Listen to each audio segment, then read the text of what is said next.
Assalamualaikum warahmatullahi wabarakatuh.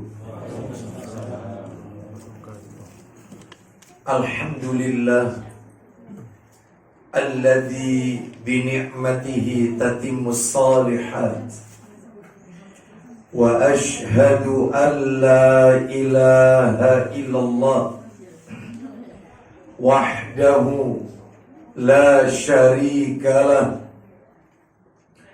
wa ashhadu anna Muhammadan abduhu wa rasuluh. Ya ayyuhalladzina amanu taqullaha haqqa tuqatih wa la tamutunna illa wa antum muslimun. Amma ba'du, fa inna asdaqal hadisi kitabullah wa khairal hadi Muhammadin sallallahu alaihi wasallam wa syarral umuri muhdatsatuha wa kullu muhdatsatin bid'ah wa kulla bid'atin dhalalah wa kulla dhalalatin finnar.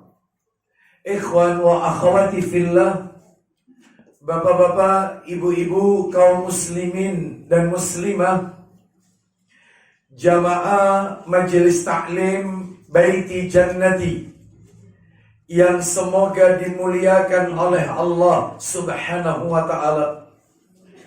Kepada sahibul bait, semoga Allah tabaraka wa ta'ala melimpahkan karunia rahmat dan barakah pada keluarga dan kediaman beliau. Puji dan syukur tidak henti-hentinya selalu kita panjatkan kepada Allah tabaraka wa ta'ala atas segala karunia nikmat yang telah Allah berikan kepada kita, yang tentunya kita tidak akan pernah mampu, tidak akan pernah bisa menghitung-hitung nikmat tersebut. Sebagaimana Allah Subhanahu wa ta'ala menegaskan dalam ayatnya, wa in ta'uddu ni'matallahi la tuhsuha. Dan jika kalian menghitung-hitung nikmat Allah, maka pasti kalian tidak akan pernah bisa, tidak akan pernah mampu menghitung-hitung nikmat tersebut.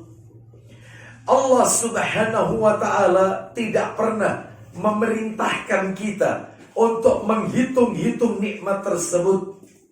Tetapi Allah Subhanahu wa ta'ala memerintahkan kita untuk mensyukuri nikmat tersebut.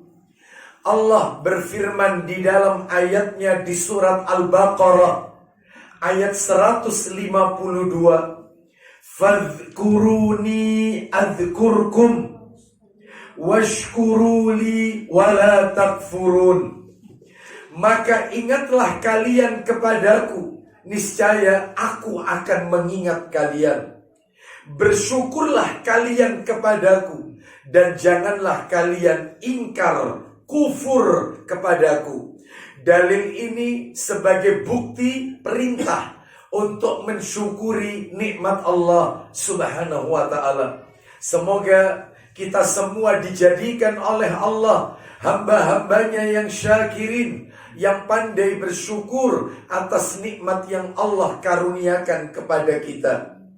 Dan yang kita rasakan pagi hari ini dari nikmat-nikmat tersebut adalah yaitu nikmat kesehatan, kesempatan, dan kemudahan untuk talabul ilmi, menuntut ilmu. Di hari di mana hari ini adalah bukan hari libur, hari di mana kita beraktivitas bekerja, namun Bapak Ibu sekalian masih diberikan kelapangan waktu oleh Allah, kesempatan untuk duduk sejenak mengkaji agama Allah Azza wa Jalla. Mudah-mudahan amalan ini diterima dan diridhoi oleh Allah Subhanahu wa ta'ala, dan kita diberikan keistiqomahan untuk selalu menuntut ilmu agama sampai ajal menjemput kita. Dan mudah-mudahan Allah Subhanahu wa taala juga memudahkan kita dalam semua ibadah kepada Allah Subhanahu wa taala. Sebagaimana Allah berfirman dalam Al-Qur'an, "Wa'bud rabbaka hatta ya'tiyakal yaqin." Sembahlah Allah sampai datang ajal kematian. Berarti yang namanya ibadah itu tidak mengenal garis finish.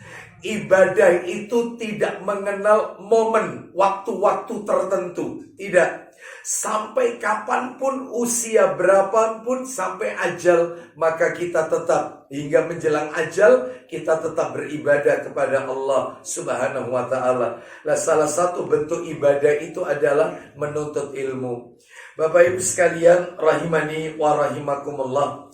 Pagi hari ini kajian kita sengaja lebih pagi karena saya masih ada amanah setelah di majelis taklim Baiti Jannati ini. Kita lanjutkan pembahasan kita. Jika bulan yang lalu kita telah menuntaskan membela hadis Nabi Sallallahu Alaihi Wasallam yang nomor 11. Jadi kita masih merujuk kepada buku yang ditulis oleh Ustadzuna Abu Ubaidah Yusuf bin Mukhtar As-Sidawi hafizahullah ta'ala. Buku beliau yang berjudul Membela Hadis Nabi Sallallahu Alaihi Wasallam. Bulan yang lalu yang kita bahas adalah hadis nomor 11. Hadis tentang polemik presiden wanita. Hadis tentang polemik wanita menjadi pemimpin. Itu ya. Baik, hari ini karena materi itu tuntas, kita akan membahas membela hadis Nabi, pembelaan hadis yang nomor 12 dalam bukunya Ustadz Abu Ubaidah ya, Yusuf bin Mukhtar As-Sidawi hafizahullah ta'ala tersebut. Baik, apa itu yang nomor 12? Nikah tanpa wali. Menikah tanpa wali. Ya. Baik, Bapak Ibu sekalian, rahimani wa rahimakumullah. Sebelum materi ini berjalan lebih jauh, maka tentunya sebagai kata pengantar atau muqaddimah, saya selalu menyampaikan dua hal lebih dahulu. Yang pertama adalah pentingnya kita membela hadis Nabi Sallallahu Alaihi Wasallam. Karena hadis Nabi itu sumber hukum kedua setelah Al-Quran di dalam Islam. Jadi hadis-hadis Nabi itu sumber hukum kedua setelah Al-Quran di dalam Islam. Hadis Nabi itu bagian dari wahyu Allah, Bapak Ibu sekalian. Karena tidak mungkin Nabi itu berdusta atas nama Allah. Allah berfirman, "Wa ma yantiqu 'anil hawa in huwa illa wahyu yuha." Tidaklah yang Nabi ucapkan itu berdasarkan hawa nafsunya, tetapi yang Nabi ucapkan itu bagian daripada wahyu yang Allah wahyukan. Apalagi 14 abad yang silam, Nabi Sallallahu Alaihi Wasallam sudah mengingatkan kepada kita pada saat Haji Wada di sebuah tempat namanya Arafah. Nabi mengingatkan, "Qad taraktu fikum ma ini tasamtum bihi falan tadillu abadan." Sungguh aku telah meninggalkan kalian sesuatu yang apabila kalian berpegang teguh kepada sesuatu itu, maka kalian tidak akan pernah tersesat untuk selamanya. Apa itu peninggalan warisan Nabi? Kata Rasulullah SAW, kitaballahi wa sunnatan nabiyyihi sallallahu alaihi wasallam. Yang pertama kitabullah, yaitu Al-Quran. Yang kedua sunnah nabinya, yaitu hadis Nabi sallallahu alaihi wasallam. Makanya ya harus kita bela hadis Nabi. Kenapa kok kita bela? Karena hadis itu dipermasalahkan oleh sebagian kaum muslimin. Lah salah satunya yang dipermasalahkan adalah tentang menikah dengan wali. Sehingga mereka mengatakan wanita menikah tanpa wali itu sah. Karena mereka mempermasalahkan hadis yang jelas-jelas sahih, la nikaha illa biwali. Tidak sah nikah kecuali dengan wali. Itu dipermasalahkan hadisnya. Makanya kita harus bela hadis Nabi Sallallahu Alaihi Wasallam. Terus tentunya saya tidak bosan-bosan seringkali mengingatkan di muqaddimah kajian kitab ini atau buku ini.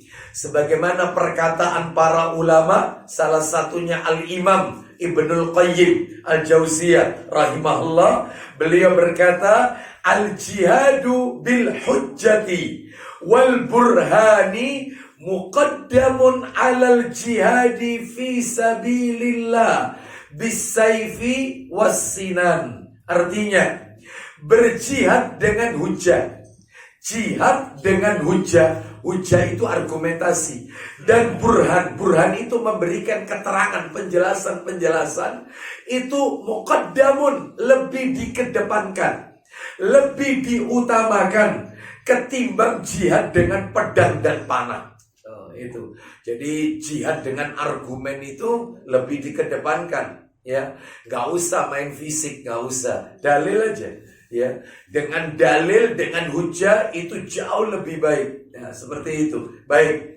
Oleh karena itu, salah satu yang harus kita bela pagi hari ini adalah hadis Nabi yang sahih yang menjelaskan tentang tidak sah wanita menikah tanpa wali. Dipermasalahkan hadis itu.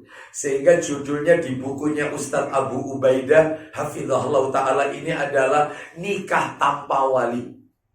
Baik, muqaddimah yang kedua sebelum masuk materi ini ya. Muqaddimah yang kedua, Bapak Ibu sekalian rahimani wa rahimakumullah. Ada dua hal di dalam Islam ini yang tidak boleh dipisahkan. Nggak boleh. Karena dua hal ini diibaratkan seperti sayap seekor burung. Burung tidak akan pernah bisa terbang tinggi menjulang ke langit dengan satu sayap. Nah, mungkin. Burung itu bisa terbang dengan sempurna, naik menjulang ke atas langit, itu kalau dengan dua sayap. Yang Ustadz maksud dua hal ini yang gak dipisahkan itu apa? Hadis dan fikih. Belajar hadis gak bisa tidak belajar fikih. Orang yang belajar fikih gak bisa gak belajar hadis. Makanya panjenengan Bapak Ibu kalau buka kitab-kitab fikih, sholat, kitab masalah zakat, babnya itu ya, bab sholat, bab zakat, bab puasa, bab haji, fikih munakahat, fikih pernikahan, fikih faraid, fikih warisan, itu selalu bertebaran hadis-hadis Nabi. Orang belajar fikih ya harus belajar hadis. Orang belajar hadis harus diamalkan. Lah diamalkannya itu fikihnya itu. Fikih ya hadis, hadis ya fikih. Makanya ini dua hal yang tidak pernah dipisahkan.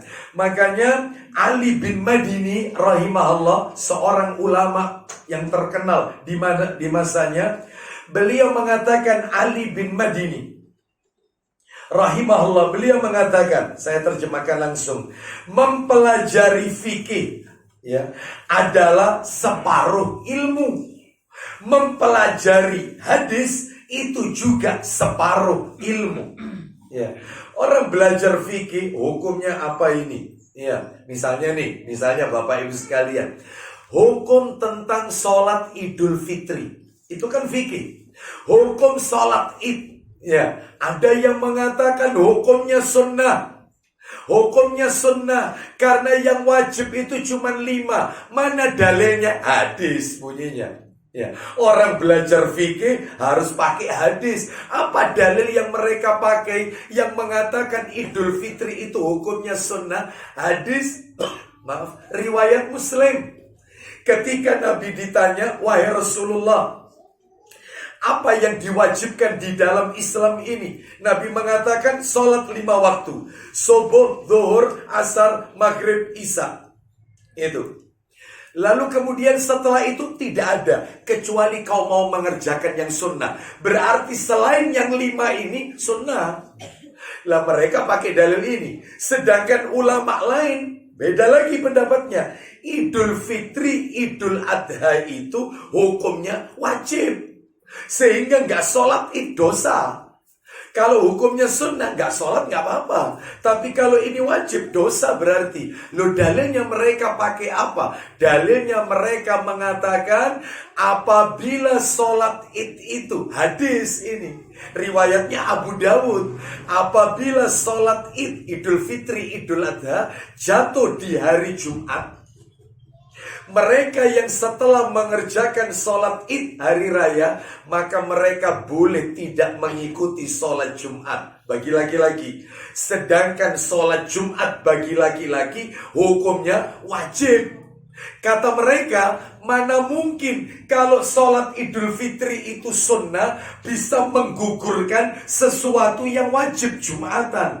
Maka yang bisa menggugurkannya adalah sesuatu yang wajib juga. Nah, ya, udah kuat ini Ustaz ya. Lah terus gimana ini? Tapi tetap sholat duhur. Iya, tetap sholat duhur. Tapi maaf, ada dalil. Ya, ada dalil. Cuman ulama lebih menekankan sebaiknya tetap sholat duhur. Ada dalil yang mengatakan Rasul sholat id hari raya ketika jatuh di waktu zuhur, yaitu di hari Jumat, Nabi SAW tidak sholat zuhur, langsung asar. Nggak zuhur, langsung asar. Wih, nggak zuhur, iya, ada dalilnya.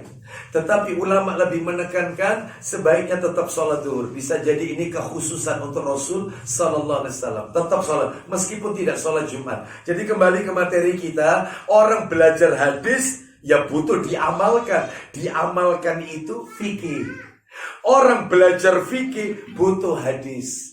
Makanya seorang itu harus punya 2 hal ini ketika menyampaikan ilmu. Ya harus menguasai hadis, ya harus juga menguasai fikih. Ya. Oleh karena itu, Bapak Ibu sekalian, rahimani wa rahimakumullah, kajian kita pagi hari ini adalah salah satu pentingnya, yaitu salah satu hal yang menjadi pentingnya kita ini belajar hadis dan belajar fikih. Kenapa? Karena buktinya masih ada di antara sebagian kaum muslimin, maaf ini, sebagian kaum muslimin, terutama mereka yang bermadzhab Hanafi. Imam Abu Hanifah, madzhab Hanafi.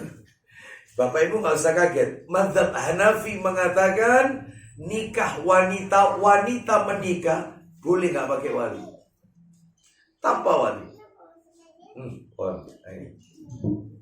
Ya, madzhab Abu Hanifah Hanafi ya mengatakan bahwasannya nikah tanpa wali, dan itu diikuti oleh sebagian saudara-saudara kita. Saya tidak sebut nama ormasnya ya, karena ormas ini lebih banyak mengambil pendapat yaitu Imam Abu Hanifah Hanafi ya. Saya tidak sebut.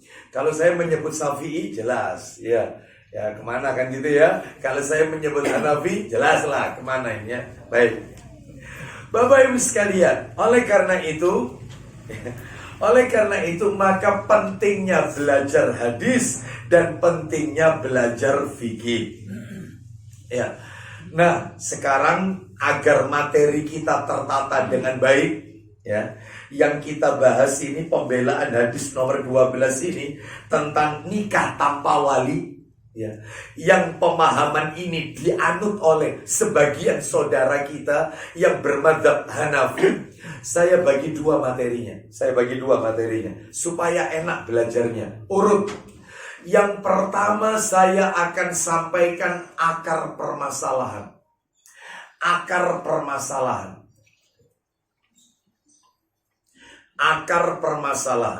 Ini satu dulu, nomor 1. Yang nomor dua, lah ini yang agak panjang nanti, yang akan kita bahas. Fikih hadis. fikih, hadis. Itu yang nomor 2. Kita bahas dulu yang pertama, akar permasalahan. Ustadz, gimana sih ini Ustadz? Kita itu bisa dapatkan keterangan kok ada nikah tanpa wali. Wanita menikah itu nggak usah pakai wali. Itu di mana ini akarnya, ada di mana? Ternyata Bapak Ibu sekalian bisa kita lihat bahkan di bukunya Ustadz Abu Ubaidah yang kita bahas rutin ini, itu disebutkan ada di halamannya itu nanti. Nah, Bapak bawa bukunya ya. Itu halamannya Pak mulai 221 sampai 236. Jadi kurang lebih 15 halaman itu. Nah, nanti di situ Bapak Ibu akan temukan di situ akarnya di mana. Ternyata akar permasalahannya itu berujung pada fatwa seorang ustadz, ya, seorang dai ustadz yang mulia yang bernama A. Hasan. Pernah dengar? A. Hasan. Pernah dengar ya? Baik, semoga Allah merahmatinya. Beliau punya buku judulnya apa itu? Maju. Kita minta tolong maju lagi Pak. Tafassahu fil majal. Ya, berlapang-lapang dalam majelis. Allah akan melapangkan urusan kita di dunia dan di akhirat. Itu surat Al-Mujadalah ayat 11. Baik, Bapak Ibu sekalian, rahimani wa rahimakumullah. Kita lanjutkan. Berawal dari seorang ustadz yang bernama A. Hasan. Semoga Allah merahmatinya. Beliau memiliki buku judulnya Soal Jawab. Nah itu ya, Soal Jawab. Penulisnya Ustadz A. Hasan. Ada yang tahu beliau dari mana? Bangil, betul.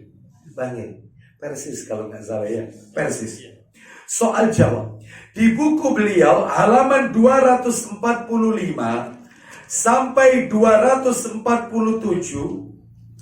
beliau mencantumkan 11 hadis fakta pembahasan ya tentang menikah itu harus dengan wali. Menikah itu harus dengan wali. Ternyata 11 hadis tersebut beliau mentahkan seluruhnya dan beliau mengambil kesimpulan di halaman 253 riwayat yang mengatakan tidak sah nikah tanpa wali itu derajatnya dhaif. 11 hadis didhaifkan semuanya. Gitu ya. Sehingga beliau mengatakan wanita menikah tanpa wali itu sah. Ya. Karena hadis-hadis yang berbicara la nikaha illa biwali, tidak sah nikah yaitu tanpa wali, itu derajatnya dhaif, lemah. Nah, itu ya. Apakah benar lemah? Oleh karena itu Bapak Ibu sekalian, demikian ini ucapan beliau. Semoga Allah mengampuni beliau. Tentu saja ucapan beliau ini perlu diteliti ulang.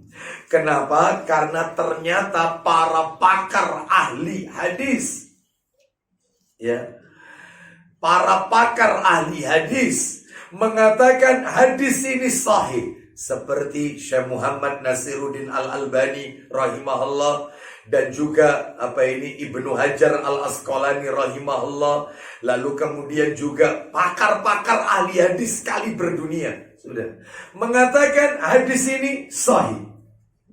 Hadis yang berbicara tidak sah nikah tanpa wali itu sahih, semuanya sahih. Baik.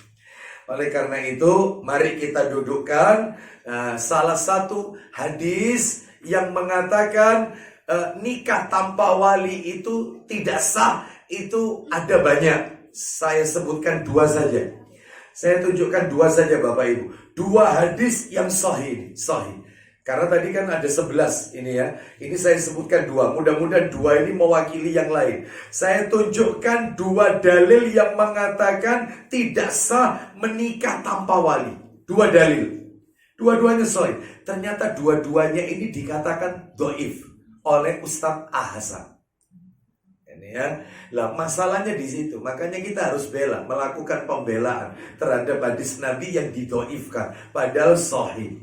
Mana itu dua dalil tersebut? Dalil yang pertama adalah di dalam riwayat Abu Dawud. Abu Dawud, ya, dicatat dulu. Abu Dawud, nomornya 2083. Selain Abu Dawud, ini masih dalil pertama ya, masih hadis pertama ini. Selain Abu Dawud juga ada kita temukan dalam Tirmidzi. Oh, lengkap.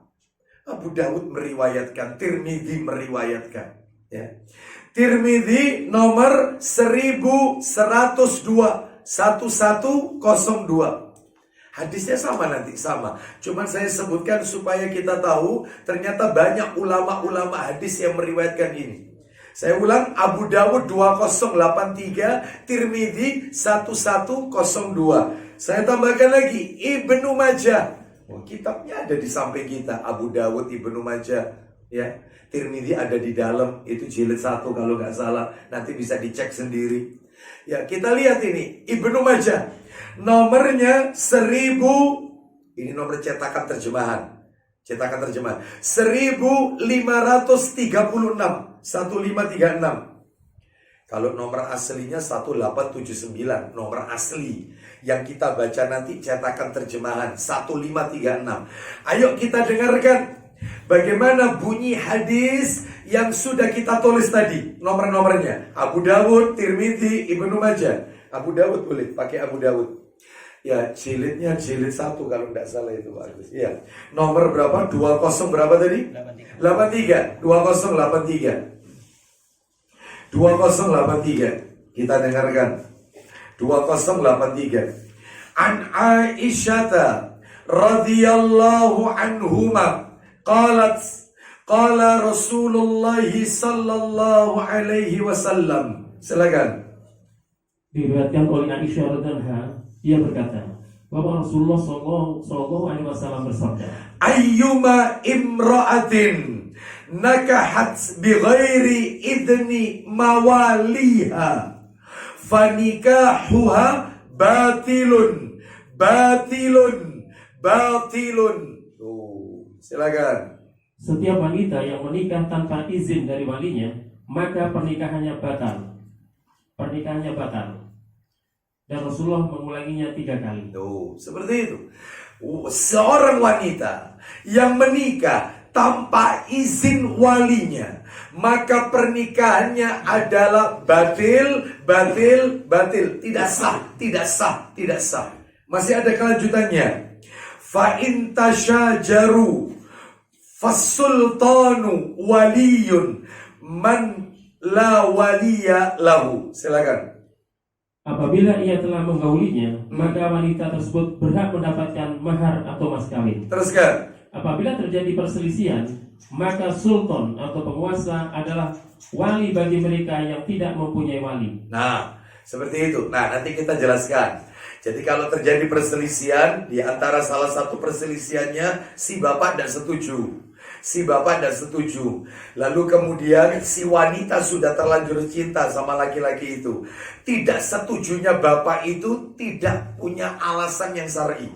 Tidak setujunya karena laki-laki itu tidak kaya, tapi dia orang soleh. Laki-laki ini orang soleh, cuman gak kaya, gak sugih. Lah si wanita ini senang dengan laki-laki ini karena orang laki-laki ini bisa bimbing dia. Ini laki-laki soleh. Si bapak sendenannya terip lagi kena masalahnya. Itu bapak kepingin punya sendenan ini untuk anaknya ini beton, gitu loh. Itu supaya 7 turunan itu aman, tidak habis gitu. Sehingga wanita ini dihalang-halangi oleh bapaknya untuk menikah dengan laki-laki soleh itu. Maka wanita ini naik ke pengadilan. Dia lapor ke pengadilan, maka muncullah yang namanya wali adol. Ya, wali adol ini yaitu ditunjuk oleh ulil amri lain yang akan menjadi walinya wanita ini nanti. Namanya wali adol. Ya, nah itu nanti kalau terjadi persengketaan itu nanti kita bahas nanti. Ya, jadi intinya wanita kalau menikah maka dia harus dengan memakai wali, harus dengan wali. Dalil ini sahih Bapak Ibu. Abu Dawud, terus apa lagi tadi? Tirmidzi. Terus kemudian apa tadi? Ibnu Majah. Sahih, tapi didhaifkan. Ya, baik.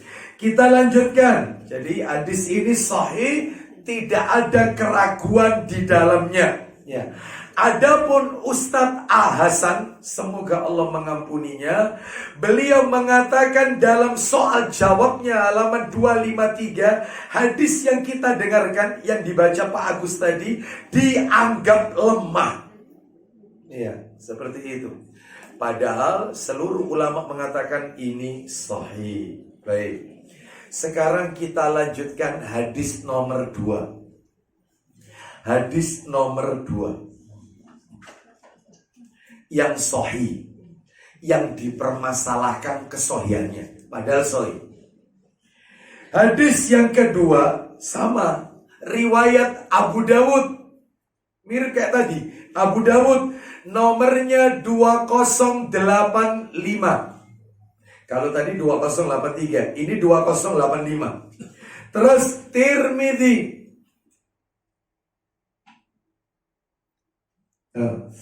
Maaf, bukan Tirmidzi, bukan. Ibnu Majah maksud saya. Ibnu Majah nomor 1538, 1538.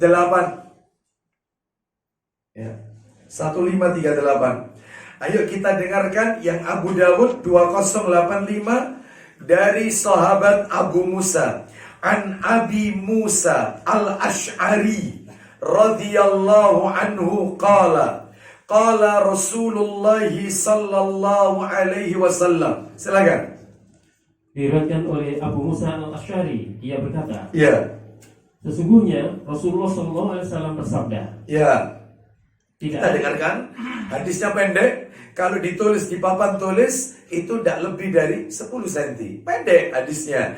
La nikaha illa biwali. Silakan. Tidak ada nikah kecuali dengan adanya wali.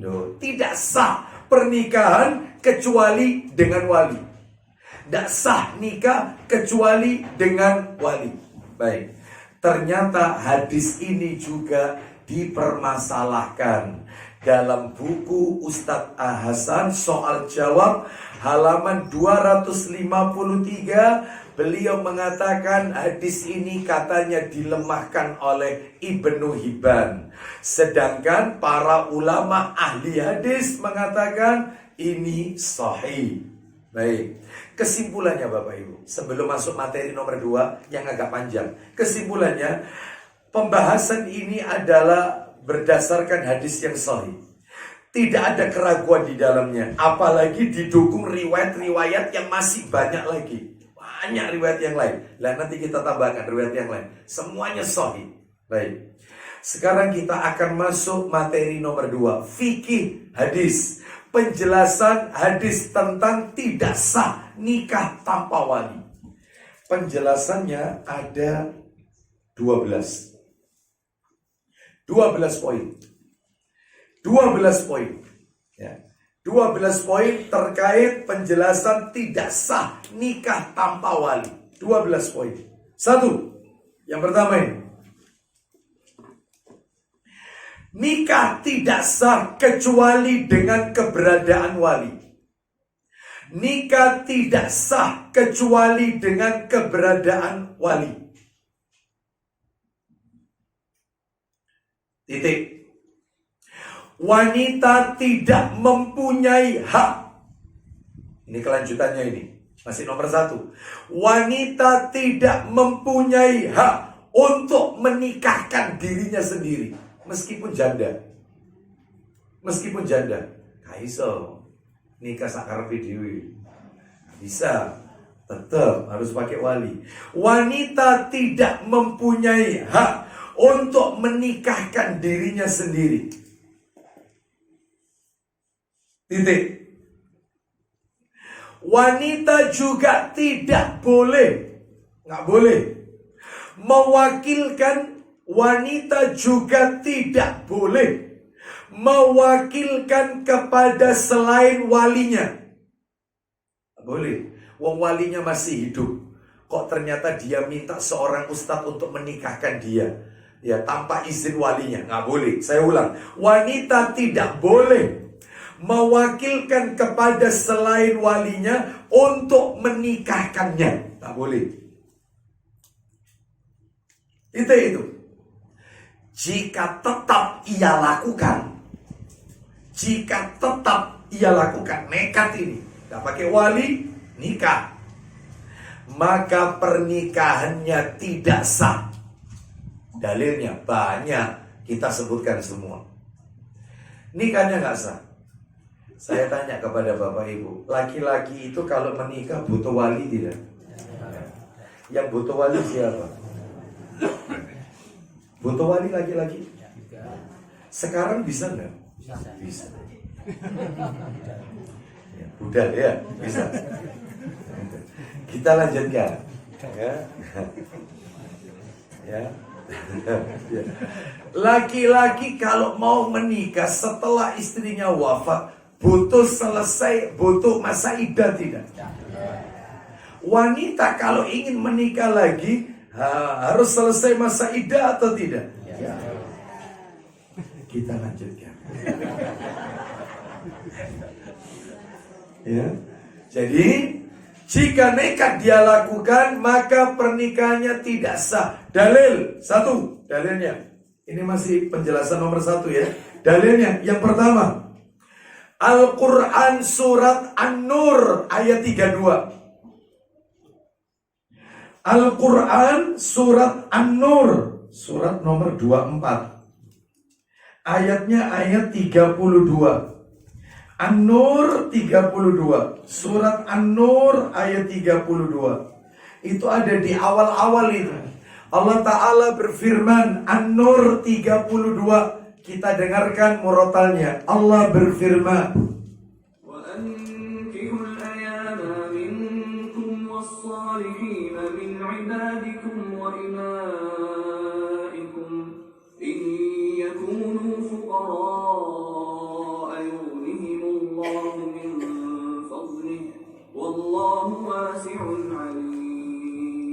ya, silakan.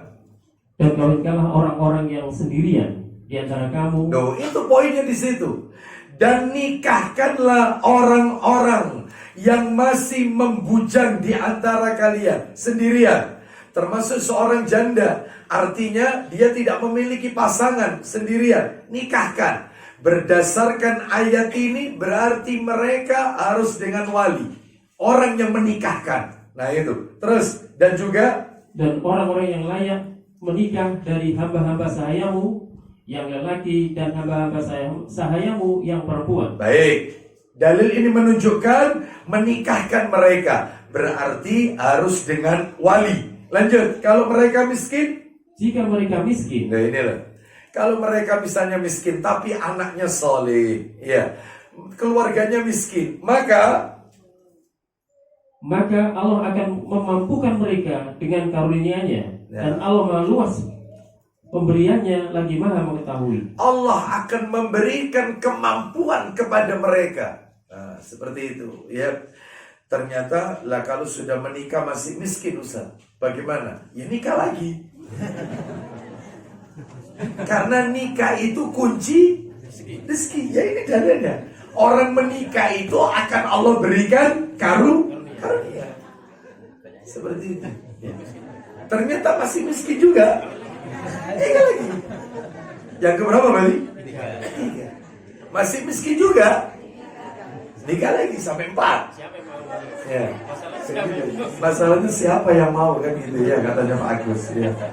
Ternyata yang keempat masih miskin juga. Qadar Allah. Ya, sudah. Kenapa tidak dari awal qadar Allahnya? Ya. Baik, kita lanjutkan. Jadi itu dalil pertama, harus dengan wali. Saya kasih dalil kedua. Lah ini dalil kedua. Dalil kedua ini agak horor. Silakan dibuka hadis Abu Dawud jilid 2. Abu Dawud jilid 2. Nomornya 2272. 2272. Kita dengarkan sabda Nabi cerita tentang pernikahan ala jahiliyah. Na'udzubillah min dzalik. Ya. Ada yang pernikahan itu yang dibenarkan oleh Nabi, ada pernikahan yang jahiliyah. Abu Dawud nomor 2272, 2272. Silakan Pak Agus, dari mana? Dari Aisyah radhiyallahu Ya. menyatakan Ya. pernikahan zaman jahiliyah ada 4 bentuk. Pernikahan di zaman jahiliyah itu ada 4 bentuk. Itu, ingat-ingat ini ya. 1, yang pertama. 1. Laki-laki menyuruh keluarganya meminang wanita Terus, dan akhirnya dinikahkan. nah ini yang benar. Ini pernikahan mulai zaman jahiliyah itu ada 4 bentuk. Yang pertama, laki-laki menyuruh keluarganya untuk meminang seorang wanita, ngelamar, khitbah. Boleh. Kata Rasul, ini yang boleh. Lanjut, silakan. Dan akhirnya dinikahkan. Terus? Ini adalah pernikahan model sekarang. Nah, ini adalah nikah model sekarang. Sekarang ini ketika Nabi masih hidup. Kata Nabi, itu yang benar, itu yang boleh. Jadi pihak laki menyuruh wakilnya, orang tuanya atau siapa, untuk meminang seorang wanita, melamar. Nah itu betul. Itu terjadi sampai sekarang, boleh. Lah yang nomor 2, nomor 3, dan nomor 4, lah ini yang batil. Na'udzubillah min dzalik. Ini pernikahan mulai zaman jahiliyah, dilarang sampai hari kiamat. Kalau yang nomor 1, pernikahan mulai zaman jahiliyah, yang ternyata Nabi adopsi, Nabi ambil, dan itu yang boleh. Nah itu, yang barusan dibaca Pak Agus tadi. Itu boleh. Silakan yang nomor 2 Pak Agus. Lah ini yang na'udzubillah. Nomor 2 silakan. Nomor 2. Ya. Laki-laki berkata kepada istrinya yang telah suci dari haid. Nah, laki-laki bilang sama istrinya. Dia sudah menikah, perempuan itu istrinya suci dari haid. Apa kata laki-laki suami kepada istrinya? Silakan. Pergilah menuju si fulan. Terus Dan bersetubuhlah dengannya. kau pergi sama si fulan dan kau lakukan jima sama si fulan. Dan laki-laki ini yang ditunjuk oleh si suami. Ditunjuk. Ya, sama temannya atau siapa. Lah itu terjadi di zaman kita dan yang haram hukumnya ini. Itu ditunjuk kau pergi sama si fulan ya, dan kau lakukan hubungan intim. Terus nanti kalau hamil, lanjut teruskan. Sang suami lalu tidak menyentuh istrinya sampai benar-benar nampak kehamilan sang istri dari si fulan tadi. Jadi si suami tidak mencampuri istrinya sampai betul-betul nampak wanita ini hamil oleh laki-laki yang ditunjuk oleh suaminya. Ini pernikahan ini. Ya apa ini, orang-orang jahiliyah ya, sesat ini ya. Terus lanjut kemudian. Ketika telah nampak kehamilannya, maka bila suami masih suka pada istrinya, maka ia boleh menggaulinya. Terus itu dilakukan karena senang dengan kelahiran sang anak. Nah, ya senang ya karena punya anak, tapi bukan anak dari dia. Lawang itu dijima setelah masa suci, setelah haid. Masa suci yang pertama itu disuruh pergi ke laki-laki tersebut.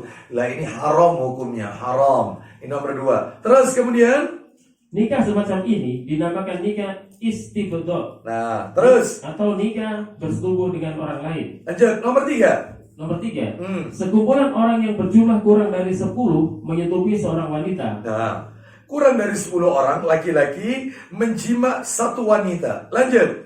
Lalu ketika wanita itu sudah hamil dan setelah beberapa malam melahirkan, sang wanita mendatangi mereka. Terus si wanita lalu berkata, apa kata wanita itu? Berkata kepada mereka, ya. Kalian semua telah mengetahui persoalan ini. Terus aku telah melahirkan. Lanjut. Ini adalah anakmu, hai fulan. Nah, si wanita menyebut nama di antara mereka yang ia sukai. Nah, terserah wanita itu nyebut yang mana. Ini ya, 7 orang misalnya. Ini aku sudah melahirkan. Ya, ini anakmu si fulan. Coba. Ini pernikahan jahiliyah model kayak begini. Makanya betul-betul jahiliyah itu sudah diletakkan di bawah kaki Rasulullah sallallahu alaihi wasallam, diinjak betul-betul. Ya. Nggak boleh yang seperti ini.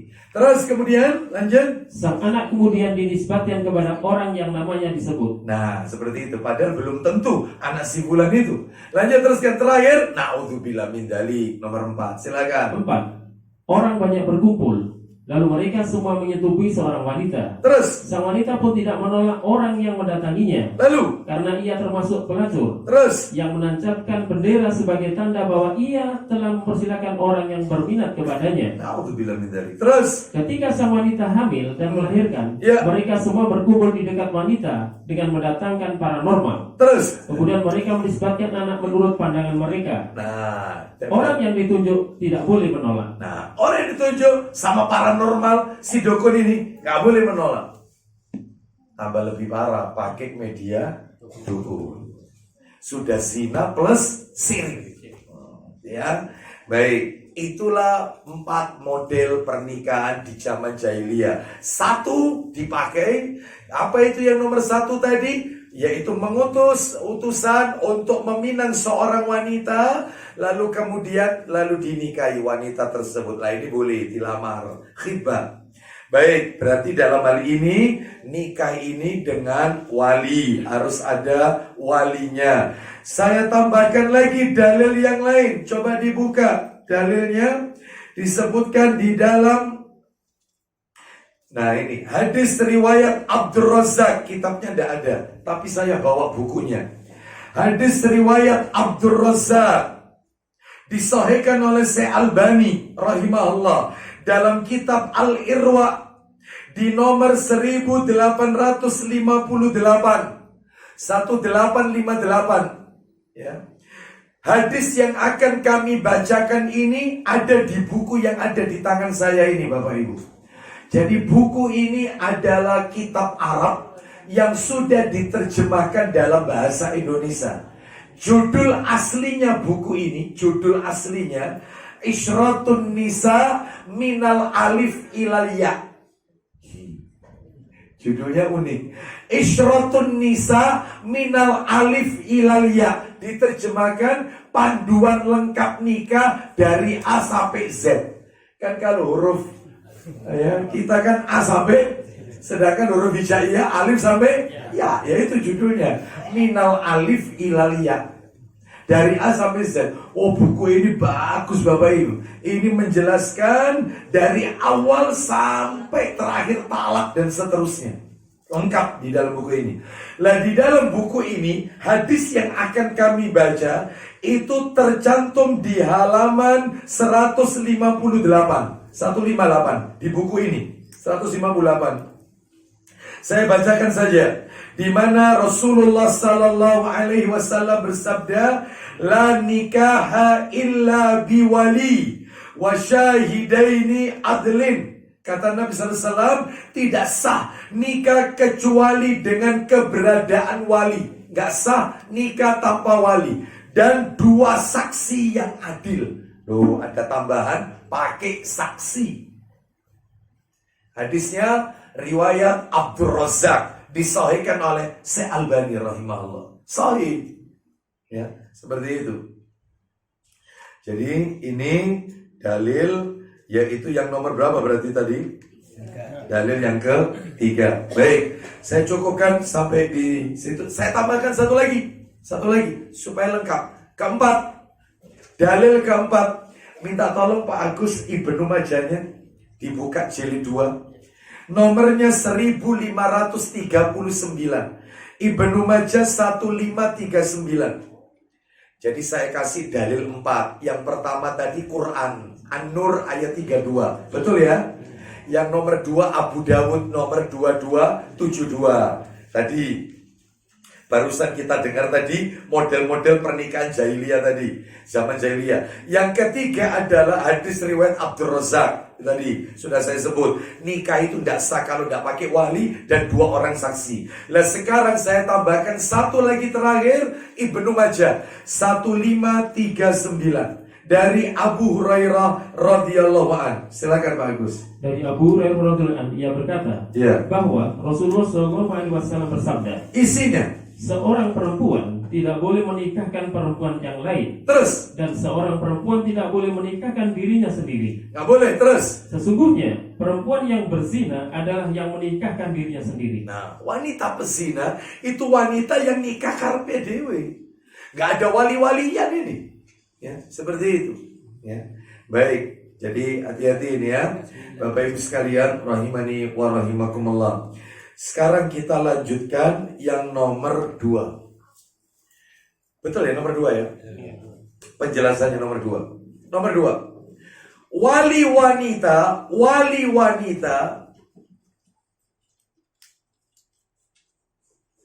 dalam hal ini adalah sang bapak kandung. Ya. Kalau bapak sambung nggak bisa bapak sambung, bapak tiri nggak bisa. Ya.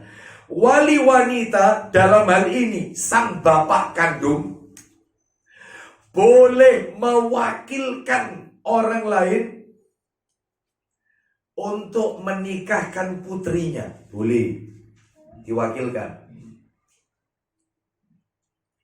Ya, saya ulang. Wali wanita dalam hal ini sang bapak kandung boleh mewakilkan orang lain untuk menikahkan putrinya dengan persetujuannya. Dengan persetujuannya.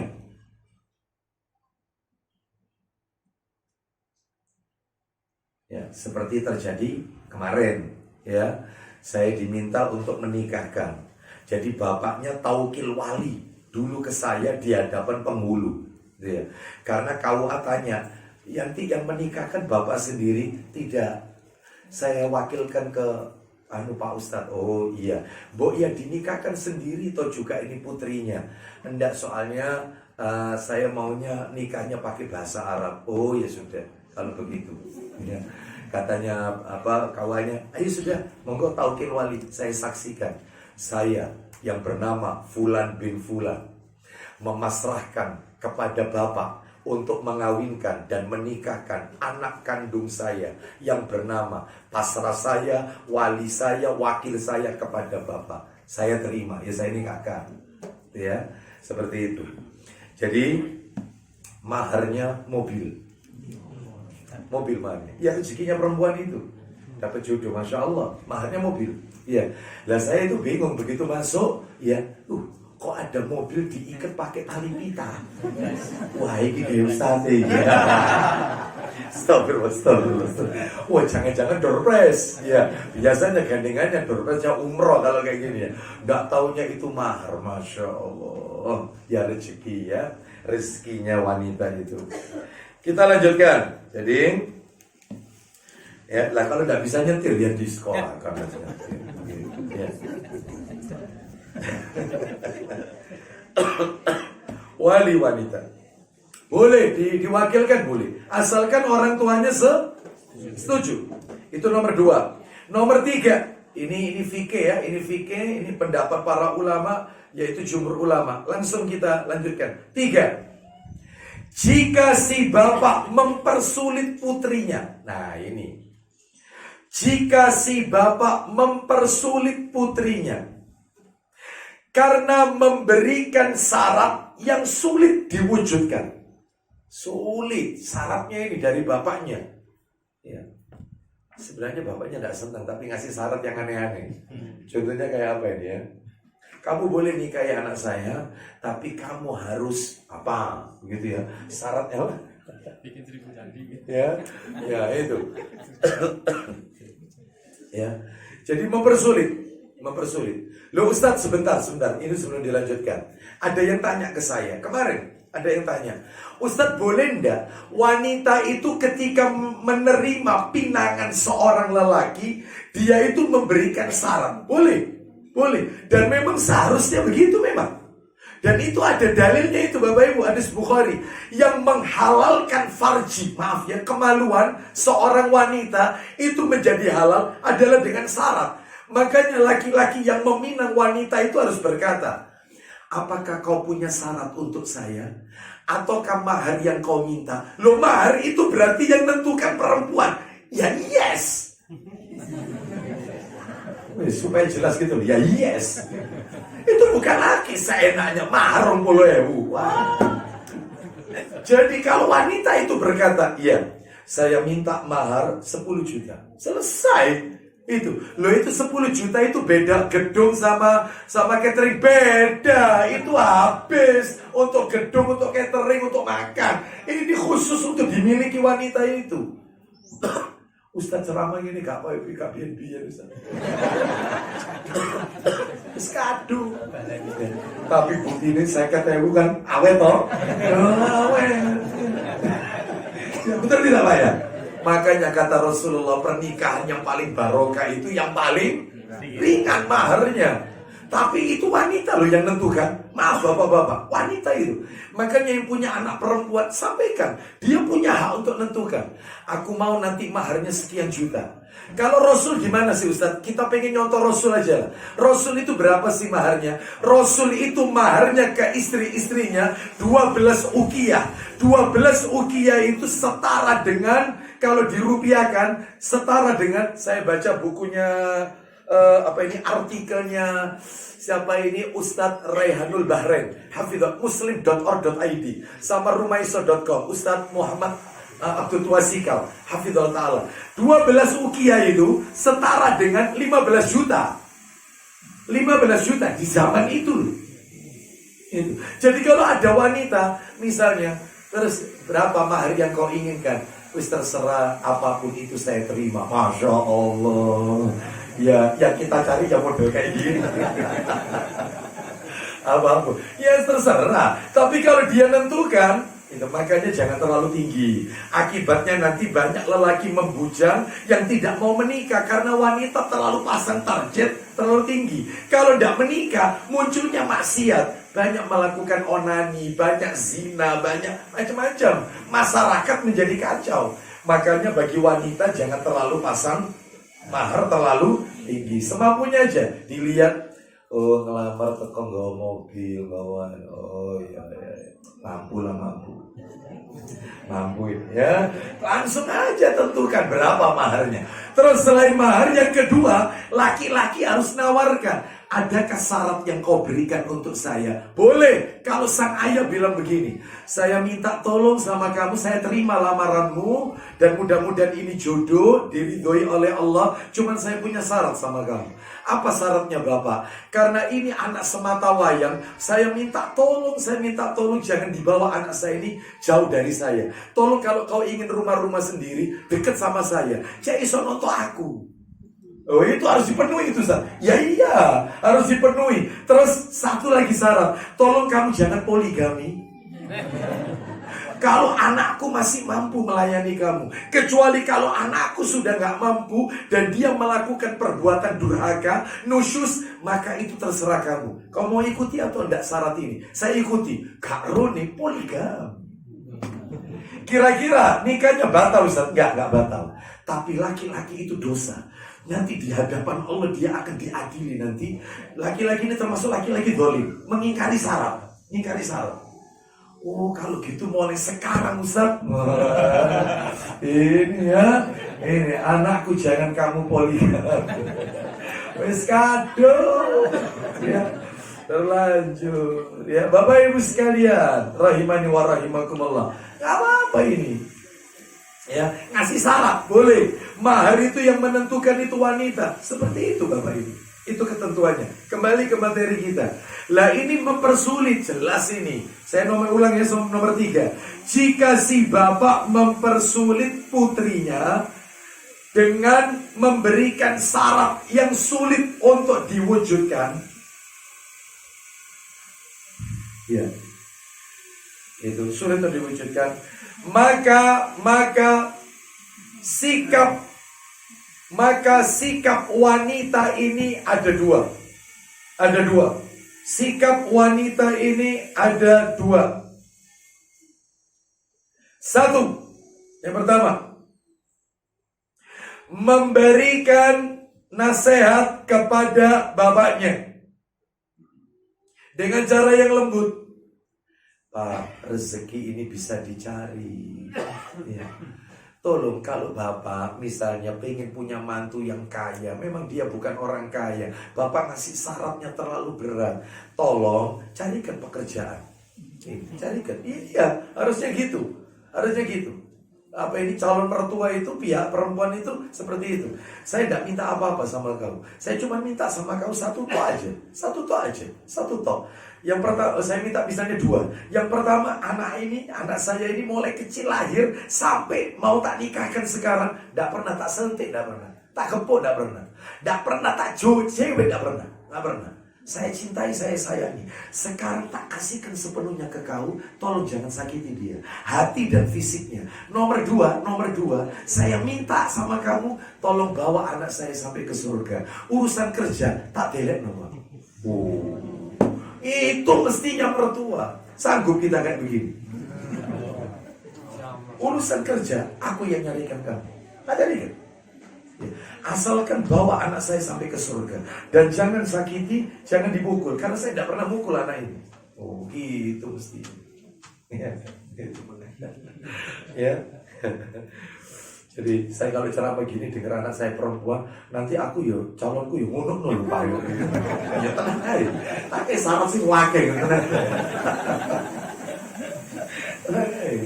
Bapak Ibu sekalian, rahimani wa rahimakumullah. Jadi kembali ke materi kita ya, kembali. Jadi kalau si orang tua ini mempersulit, yang pertama wanita ini menasihati orang tua dengan cara yang baik, lemah lembut, berkomunikasi. Ya, masih nomor 1 ini ya, masih nomor 1. Tapi kalau misalnya bapaknya itu kekeh, dia tetap mempersulit, maka wanita ini boleh tetap menasihati, tetap nomor 1, tapi dengan cara lain. Siapa yang paling disegani oleh bapaknya? Misalnya pamannya si ayah, atau ayahnya, mungkin kakek masih hidup, ya, atau mungkin seorang ustadz yang sering jadi rujukan bapaknya ini. Didatangkan, lapor, wanita ini lapor. Tolong Ustadz nasihati ayah saya, Ustadz saya ini dipersulit nikah saya ini, padahal laki-laki ini soleh, tolong. Siapa yang paling disegani oleh bapaknya ini? Nah itu harus didatangi, supaya dia mau menyetujui pernikahan anaknya. Itu syarat yang pertama ya, bukan syarat, yang harus dilakukan oleh si wanita ini. Yang kedua, yang harus dilakukan oleh wanita ini, kalau si wali mempersulit anaknya untuk menikah dengan laki-laki itu. Yang kedua adalah tetap ngotot bapaknya, ngotot. Maka wanita ini boleh menggugat ayahnya ke pengadilan. Menggugat ayahnya ke pengadilan untuk mendapatkan wali adhol. Ya tadi saya sebut. Apa itu wali adhol? Wali enggan. Adhol itu enggan. Wali yang tidak mau nikahkan anaknya, namanya wali adhol. Ada ini wali adhol. Apa fungsinya wali adhol ini? Oh ini hakim nanti yang memutuskan. Wali adhol ini apa fungsinya? Untuk memaksa bapaknya supaya mau menyetujui pernikahan putrinya.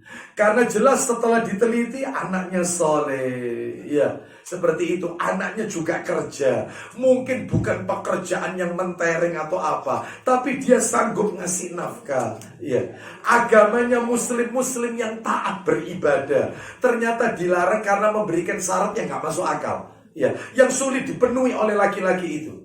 Sedangkan si wanita sudah terlanjur senang. Ya, baik. Maka boleh dengan wali adhol, boleh naik ke pengadilan. Sekarang kita lanjutkan. Ya, kita lanjutkan nomor 4. Oh, maaf, sebelum nomor 4. Ada lagi keterangan. Jika pernikahan tersebut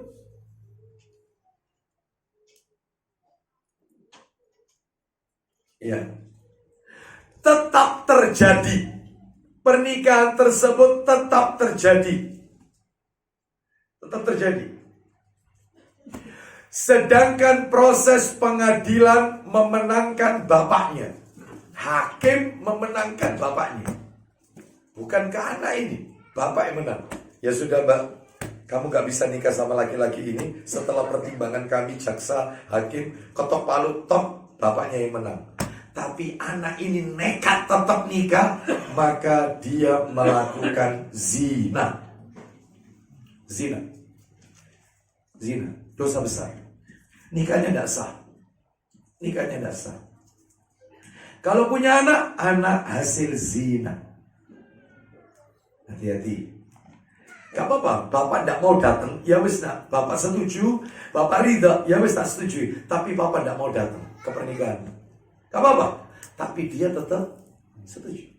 Dia gak mau datang, tapi dia tetap setuju. Gak apa-apa. Silakan mau diwakilkan ke siapa, terus gak apa-apa, nanti adiknya papa yang nikahkan kamu.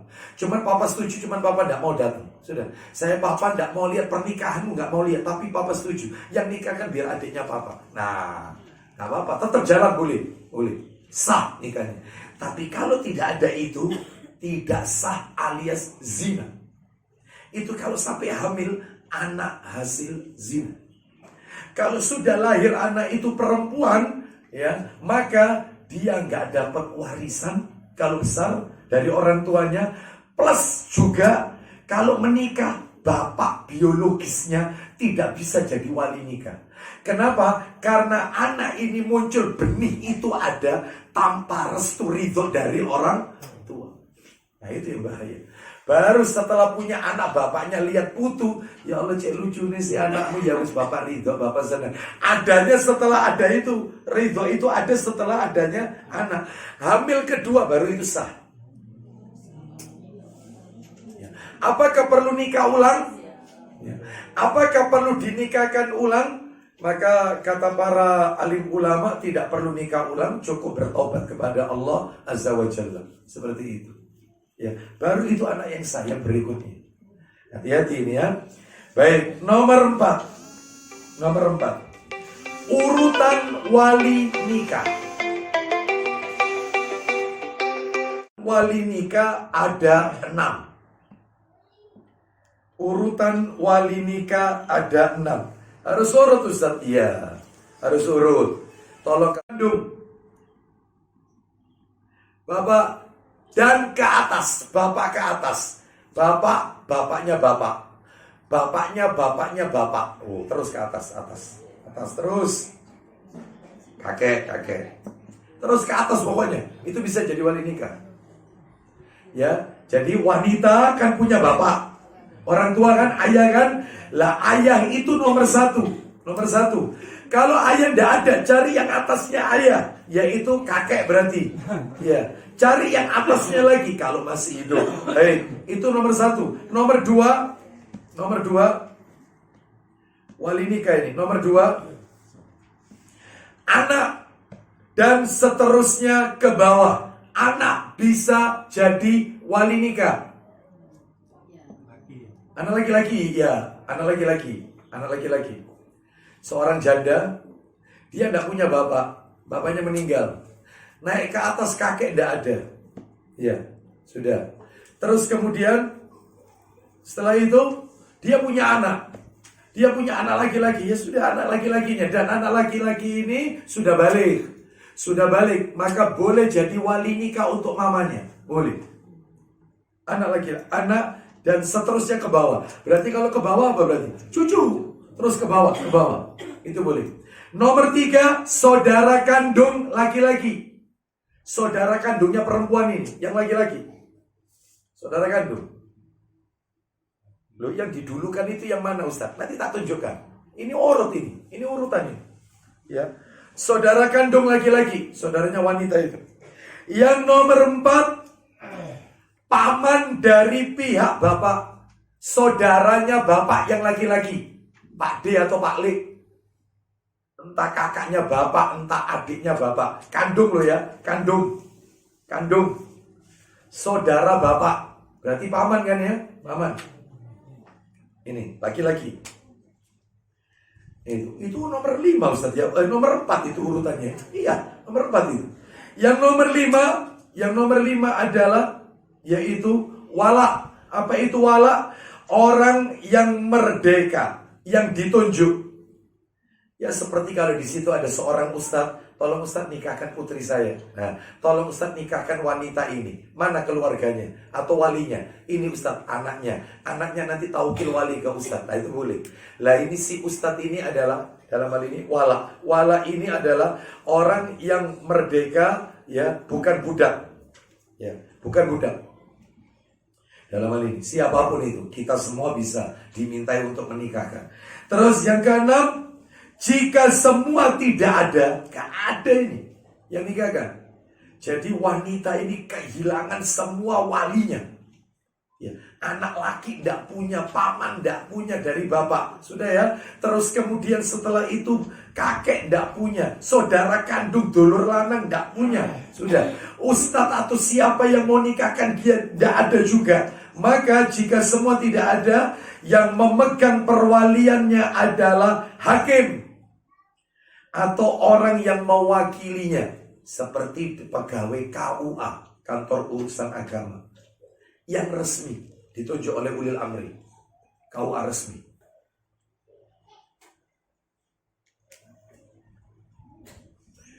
Nikah siri Ustaz, iya sama, nikah siri tetap pakai wali, meskipun tidak tercatat di KUA.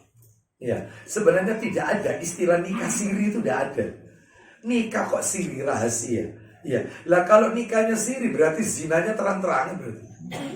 Iya, jadi nikah ya nikah selama memenuhi syarat, meskipun tidak tercatat di kantor urusan agama. Tapi nikahnya sah, tetap nikah, gak ada kata-kata siri, hanya tidak tercatat aja, itu aja. Ya, baik. Kita lanjutkan. Itu nomor berapa tadi? 4 ya. Sekarang keterangannya masih nomor 4, masih nomor 4 ini keterangannya. Jika ada beberapa orang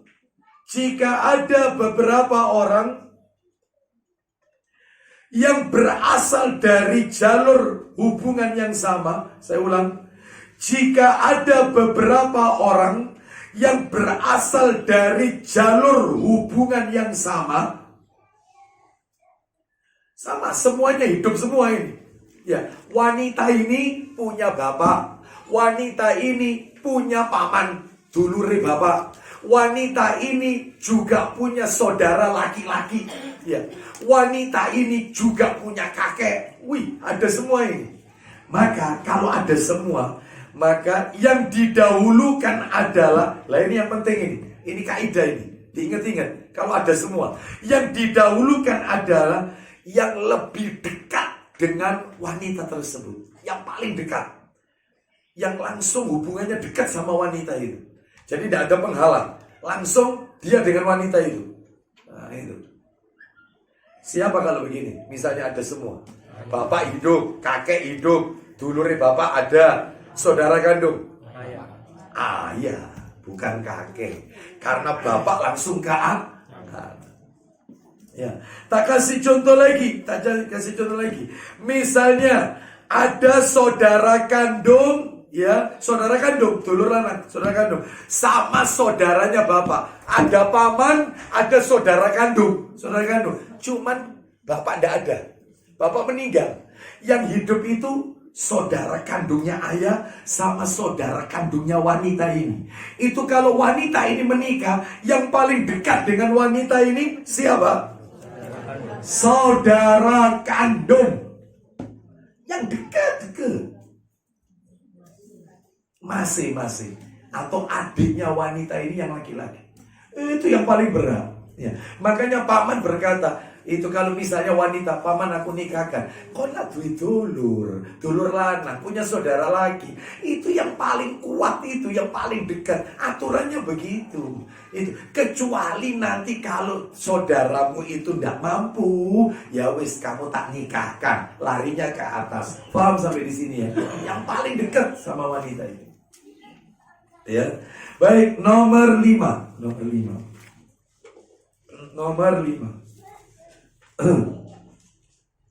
Berdasarkan keterangan di atas, maksudnya nomor 4 tadi itu. Berdasarkan keterangan di atas, maksudnya nomor 4, maksudnya itu. Maka tidak ada perwalian dari pihak ibu. Tak boleh. Pihak ibu tidak boleh jadi wali.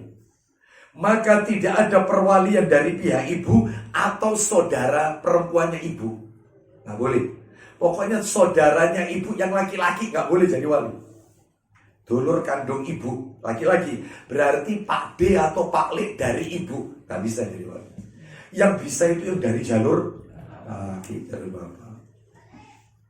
Ya, misalnya kakeknya ibu, bisa kakeknya ibu. Ya, pamannya ibu, saudara kandungnya ibu, saudara kandungnya dulur lanang tapi ibu, ya dari ibunya nggak bisa jadi wali. Yang bisa jadi wali itu dari ayah semua. Semua. Oh, itu ya. Baik. Terus nomor 6. Ayah tiri tidak bisa jadi wali. Ayah tiri nggak bisa. Bapak sambung. Sebenarnya tidak ada istilah ayah tiri itu. Ya. Yang ada itu ya ayah kandung. Apalagi wanita itu sudah disentuh, sudah dijima, ya sudah anak bawaan. Loh, nggak ada anak bawaan itu juga. Anak ini ya kayak anak kandung. Cuman masalahnya si bapak tiri ini, si bapak sambung ini nggak wajib ngasih nafkah ke anak bawaan. Nggak wajib. Itu sodako itu. Yang wajib itu adalah siapa? Ayah kandungnya. Itu. Oh gitu Ustaz. Iyalah. Makanya panjenengan kalau nikah lagi nggak wajib. Cuman karena kebaikan atas laki-laki ini, ya wis tak sekolah. No, ya sudah kamu tak cukupi. Padahal nggak wajib itu. Sodako itu. Iya. Kalau nggak dikasih apa-apa, nggak dosa.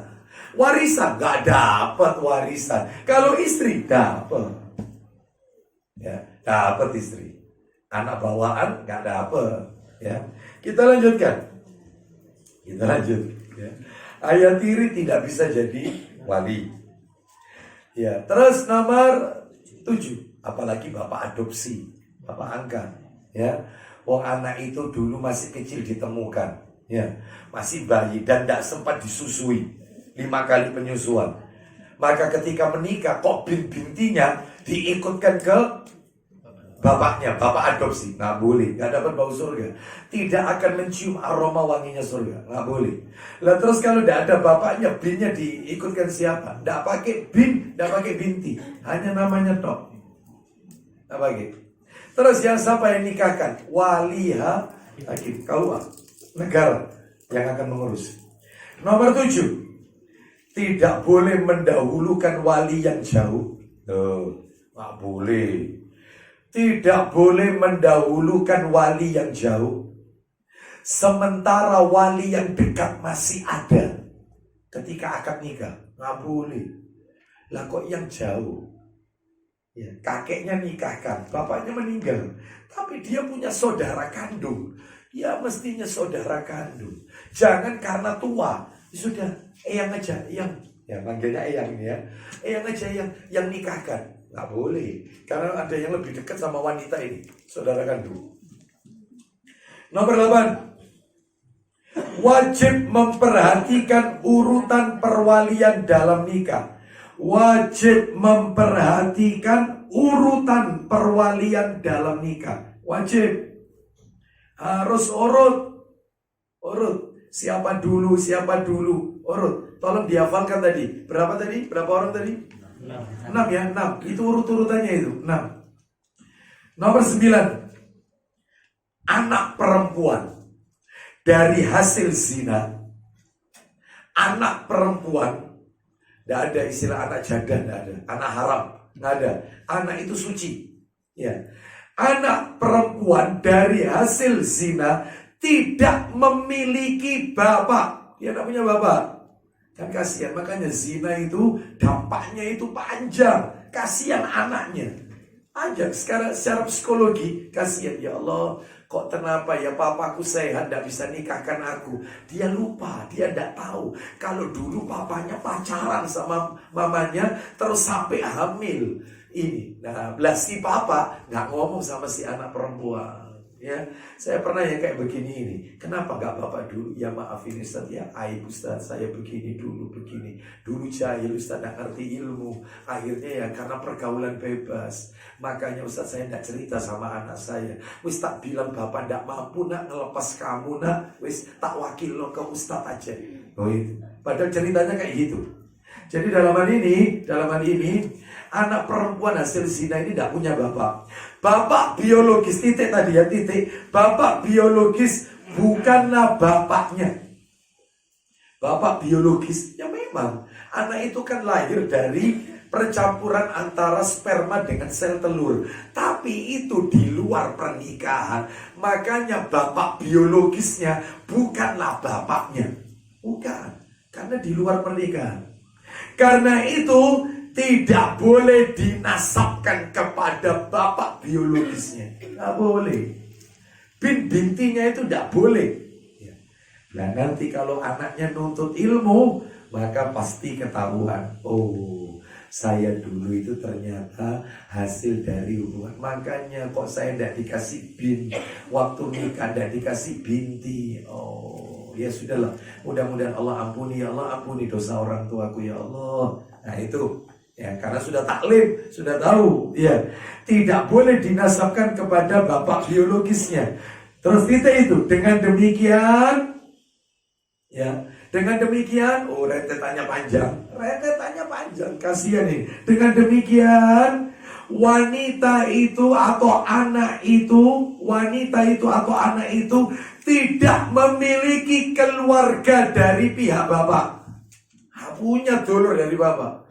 Jadi pamannya, ya terus kemudian siapa ini kakeknya ini tidak ada semua, tidak bisa. Padahal hidup semua, gak bisa nikahkan. Dulur kandung, iya tidak bisa.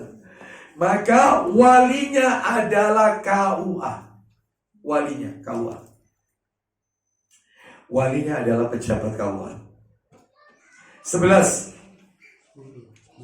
Oh 10. Ya betul 10 betul. Nomor 10. Wanita yang orang tuanya dan keluarganya non muslim kafir. Bapaknya kafir. Ke atas kakeknya, kakek kafir juga. Terus paman-paman kafir. Dulur kandung gak ono sing muslim. Ikut bapak semua. Dia tok yang masuk Islam. Dia tok. Makanya dia dikucilkan sama keluarga. Lah waktunya nikah ini butuh wali. Ternyata semua walinya non muslim. Maka walinya adalah pejabat KUA. Pejabat KUA. Karena orang kafir tidak bisa menjadi wali. Tidak bisa. Alhamdulillah. Orang kafir tidak berhak jadi wali. Tidak boleh. Ya. 11. Contoh, sebentar, sebelum 11. Ustaz, dulu waktu nikah itu Ustaz, di gereja Ustaz. Ternyata Allah dapat hidayah, masuk Islam. Suami istri. Ya Pak Ustaz, ini nikah ulang apa enggak? Dulu nikahnya gereja ini. Ya, ini masuk Islam. Ya apa perlu diulang atau tidak? Jawabannya tidak perlu diulang. Itu fatwa jumhur ulama. Tidak perlu diulang. Nikahnya sah. Lah terus anaknya ya apa ini? Anaknya kullu mauludin yuladu 'alal fitrah. Setiap anak itu lahir dalam keadaan fitrah mentauhidkan Allah. Muslim. Seperti itu. Islam. Ya. Jadi tidak perlu diulang. Baik, kita lanjutkan. Nomor berapa? 11 tadi. 11 ya. Mayoritas ulama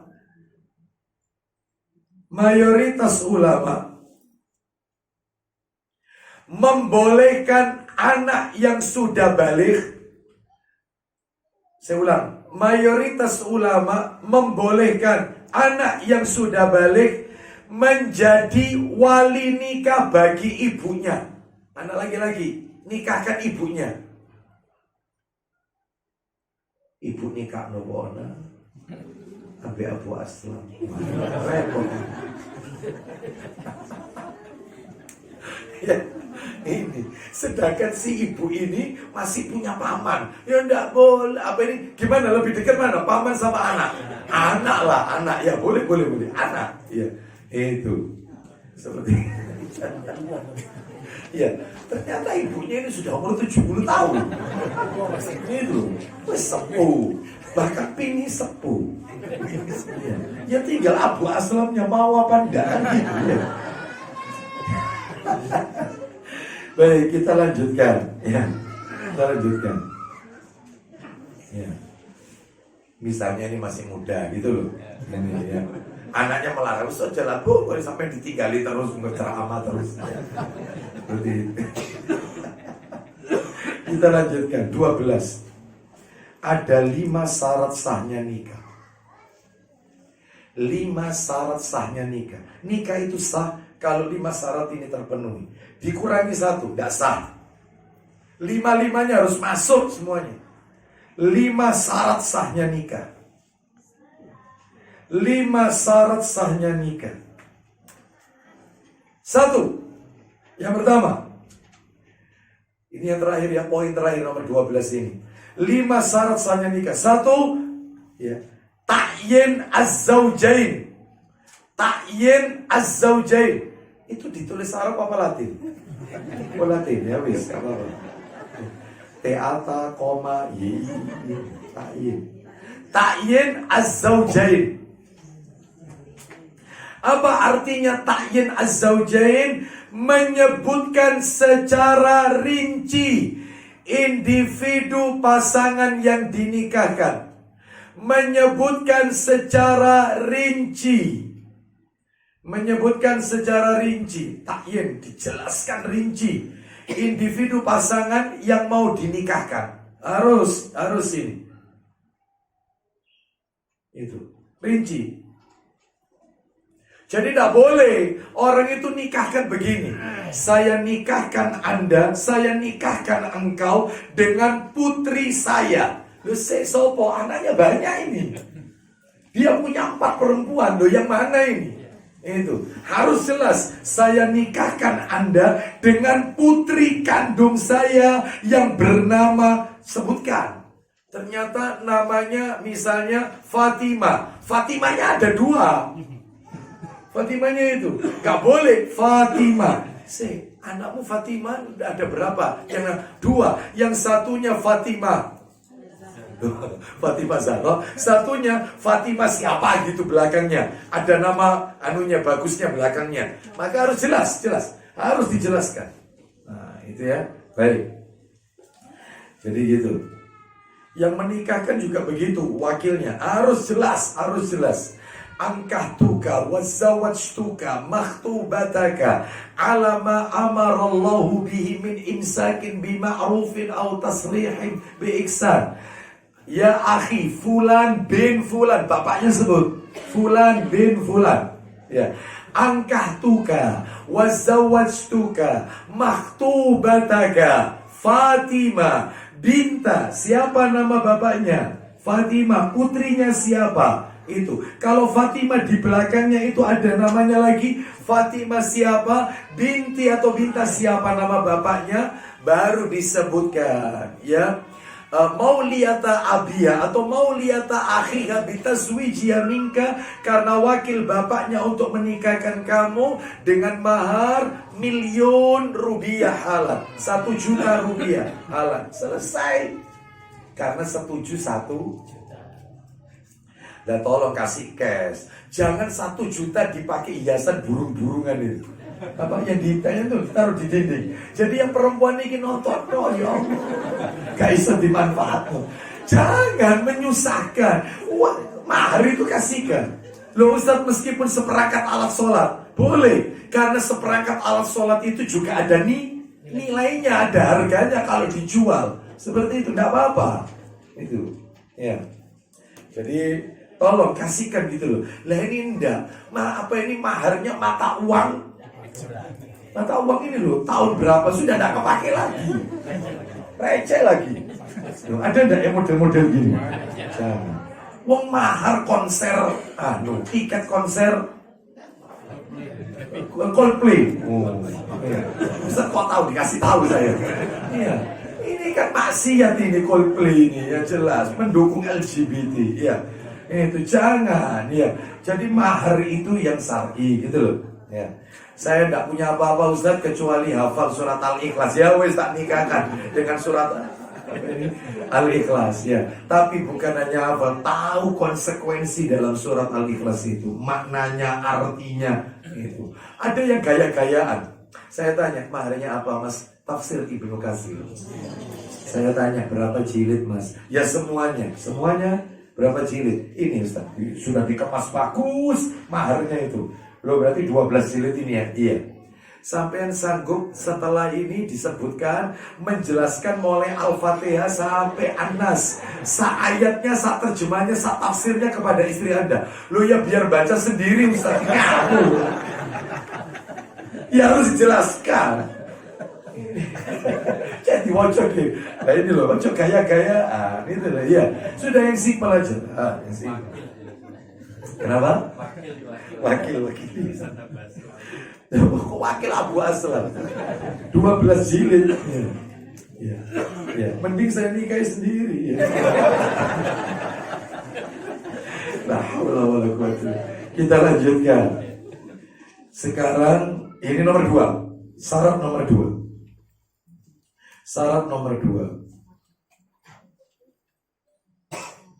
Ada lagi begini, sebelum nomor 2. Saya nikahkan Anda dengan anak saya yang paling besar. Siapa namanya? Itu tidak boleh. Iya. Saya nikahkan Anda dengan putri saya yang tertua, yang ragil, yang sulung. Jangan sebutkan nama.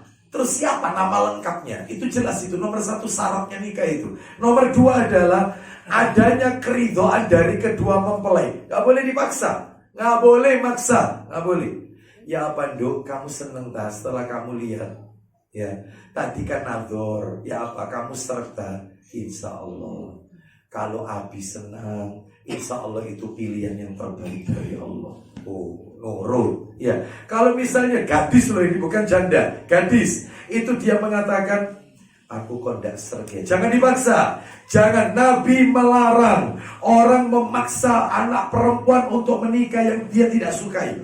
Ustadz yang disukai anak saya ini Ustadz, ini anaknya, ini perilakunya, akhlaknya, lah bolehlah orang tua melarang dan diarahkan yang baik. Tapi kalau dia misalnya tidak sukanya itu karena maaf ya, kan ya namanya wanita itu boleh pilih-pilih itu, cari yang tampan, ya untuk perbaikan keturunan, atau mungkin cari yang soleh, yang bisa bimbing aku ya, yang dia itu rajin ke majelis ilmu. Lah seperti itu, yalah, maka jangan dipaksa. Nggak boleh orang tua maksa. Lah kalau janda itu boleh memilih. Nak ya apa nak ini, kamu suka sama ini. Aku gak seneng, aku senengnya itu sama Pak Agus. Selesai. Ini Pak Agus itu bukan beliau saja, banyak. Kalau misalnya ada 3, siapa saja sebutkan. Namanya Agus ini ada 3. Kita lanjutkan. Jadi harus keridhaan kedua mempelai. Itu nomor 2. Jangan maksa. Wis tala. Kok itu bahagia, cinta itu nanti setelah wis tala. Bahagia apa? Jangan dipaksa. Jangan. Nomor 3, adanya wali. Nah tadi kita bahas panjang lebar. Harus pakai wali meskipun janda. Iya, meskipun janda. La nikah illa biwali. Tidak ada nikah kecuali dengan wali. Ya, walinya tadi urutannya tadi ada berapa tadi? 6 urutannya wali. Nomor 4, adanya saksi. Harus ada saksi. 2 orang laki-laki. Saksi ini boleh dari pihak keluarga atau tokoh masyarakat, boleh. Ya, saksi. Ya, saksi boleh. Terus yang berikutnya terakhir yang kelima, tidak terdapat hal-hal yang menghalangi keabsahan nikah. Tidak terdapat hal-hal yang bisa menghalangi keabsahan nikah.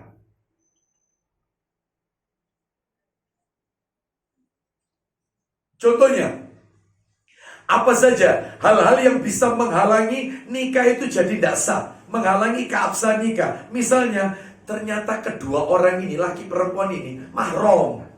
Nah, ini nggak boleh, nggak sah. Ya, yang penting itu, tolong diselidiki dulu. Jangan sampai ini mahram. Itu satu. Yang kedua, masih ada hubungan saudara sepersusuan. Jadi rupanya laki-laki ini pernah disusui oleh ibunya si wanita ini. Terus setelah itu ini pergi nggak tahu kemana, sekolah, terus S1, S2, terus kemudian punya rumah, nggak jelas kemana. Ternyata melamar, nggak tahu kalau ini pernah menyusui dia ibu ini. Anaknya berarti saudara itu harus betul-betul itu, ya harus diteliti. Dan ini tentunya negara, KUA harus menyelidiki dan seterusnya, ya. Masih ada yang tidak sah itu, masih ada hubungan saudara sepersusuan. Terus nomor 3 yang menjadikan tidak sah, ya, yang menjadikan tidak sah. Jadi jangan sampai dinikahkan apabila terkena beberapa ini, ya, karena ini semua membuat nikahnya tidak sah. Nomor 3, beda agama. Beda agama. Kecuali kalau laki-lakinya muslim, wanitanya ahlul kitab, tidak apa-apa. Lakinya muslim, wanitanya Kristen atau Yahudi, ahlul kitab, tidak apa-apa. Tidak apa-apa. Yang tidak boleh itu selain ahlul kitab, lakinya muslim, perempuannya Hindu, tidak boleh. Laki muslim, perempuannya Buddha, tidak boleh, tidak boleh. Yang boleh itu kalau ini ahlul kitab, yaitu dari ahlul kitab, ya, dengan syarat, ada syaratnya ini. Wanita ahlul kitab ini dikasih syarat, adalah dari kalangan wanita yang pandai memelihara kehormatan diri. Jadi bukan wanita, maaf ya, bukan wanita nakal, tapi wanita yang baik-baik, tapi Kristen, non muslim, tapi non muslimnya ahlul kitab. Itu.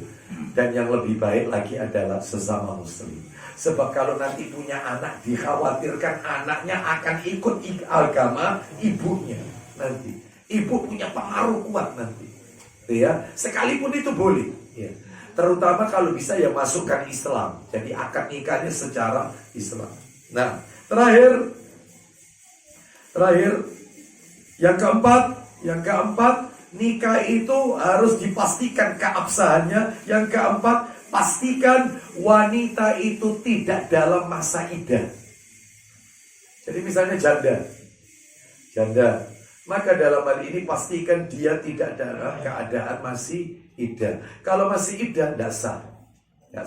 Harus selesai masa iddah. Harus selesai. Wallahu a'lam wa bishawab. Ya, Bapak Ibu sekalian, tuntas materi kita. Seperti biasa, materi ini nanti akan kami share ke Pak Agus. Ya, ini karena pukul 9 lebih. Ini pertanyaan satu ini aja yang masuk, ya. Ini aja. Bagaimana kalau belum nikah, hamil duluan? Lah ini masuk. Boleh nggak dengan atau tanpa wali? Gimana ini, ya? Iya, ini masuk boleh enggak dengan atau tanpa wali? Kalau harus wali, siapa walinya? Gimana ini? Wah, ambil duluan anaknya wanita ini. Oh, ambil duluan. Oh, jadi baik, wanita ini ambil duluan. Baik. Terus kemudian dia berencana untuk menikah. Ya. Siapa yang menjadi walinya? Nah, walinya wanita yang hamil duluan. Ya. Yang dikomentari para ulama itu kan anaknya wanita, anaknya orang yang telah melakukan hubungan di luar nikah, maka itu hakim. Lah terus kalau wanita ini misalnya dia hamil duluan, siapa? Maka yang menjadi walinya adalah orang tuanya, dengan syarat wanita ini harus istibra. Istibra itu bersih kandungannya dari anak. Berarti harus lahir dulu. Lahir dulu. Sekalipun tujuannya orang tua tetap dinikahkan untuk nutupi aib. Mumpung kehamilan masih 1 bulan, perut belum besar, wes tak naikkan enak, nanti daripada besar nanti malu kita. Gak sah, itu gak boleh. Gak boleh. Sehingga nanti ketika dia sudah melahirkan, maka sebagian ulama mengatakan dinikahkan ulang. Dinikahkan ulang. Seperti itu. Jadi dalam hal ini wanita ini harus bersih dulu rahimnya dari anak itu. Harus nunggu lahir, atau misalnya qadarullah keguguran, selesai nifasnya, baru kemudian boleh dinikahkan. Wallahu a'lam. Yang jadi wali ya tetap bapaknya. Urutannya tadi itu. Jadi tidak boleh dinikahkan. Nggak sah. Betul, nggak sah. Itu Bapak Ibu bisa baca bukunya Ustadz Yasin Jawas, hafizallahu ta'ala, judulnya Panduan Bingkisan Istimewa Membentuk Keluarga Sakinah. Warnanya merah. Penerbitnya Pustaka At-Taqwa. Daftar isi terakhir, hukum menikahkan wanita hamil. Jumhur mengatakan tidak sah. Harus bersih dulu rahimnya dari anak. Berarti kalau lahir anaknya tetap anak hasil. Wallahu a'lam bishawab. Demikian yang bisa kami sampaikan. Semoga menjadi tambahan ilmu yang bermanfaat. Kita akhiri wassallallahu ala nabiyyina wa ala alihi wasallam. Subhanakallahumma wa bihamdika asyhadu an la ilaha illa anta astaghfiruka wa atubu ilaik. Wa akhiru da'wana alhamdulillahi rabbil alamin. Assalamualaikum warahmatullahi wabarakatuh. Saya share sekarang ke Pak Agus.